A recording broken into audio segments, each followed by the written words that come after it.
Assalamu alaikum students. This video lecture is for pre-9th class subject physics, and today our topic is distance time graph. In this topic we will discuss object at rest, object moving with constant velocity and object moving with variable velocity. Today we will discuss only object at rest, and other two we will discuss in next videos.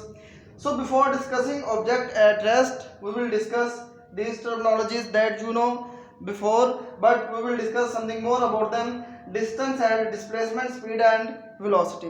You know that distance is length of path between 2 points A and B. This curved path, the length of this curved path is called distance, and the shortest distance between 2 points is called displacement.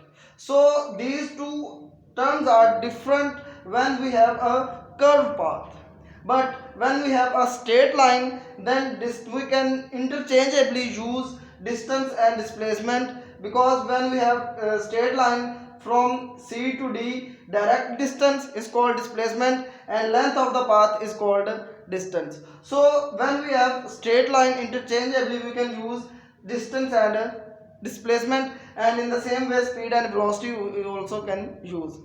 So now we will start discussion our object at rest. We have a graph, time in seconds along x-axis and distance, or you can say displacement, in meters along y-axis.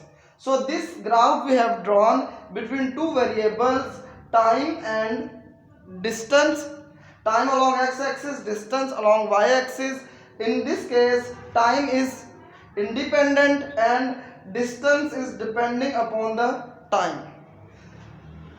Rest and motion. Rest, a body is at rest when body is not changing its position with respect to its surrounding, then body is at rest. When body is changing its position with respect to its surrounding, then body is in motion. So with the help of this, the definition of rest and motion, we will discuss this graph. For example, the body initially is about 15 meters away from the origin. You can see after 5 seconds the body is still 15 meters away from the origin. After 10 seconds you can see that body is still about 15 meters from the origin. It means that there is no change, body is not changing its position with respect to surrounding. So according to definition of rest, if body is not changing its position with respect to its surrounding, then body is in state of rest. So rest position of a body we have represented in through a graph. This graph shows that with the passage of time, body is not changing its position. So this straight line shows that body is at rest. Next, so we have discussed body, object at rest. Next, object moving with constant velocity or speed and object moving with variable speed. These two things we will discuss in next videos. Thank you, Allah.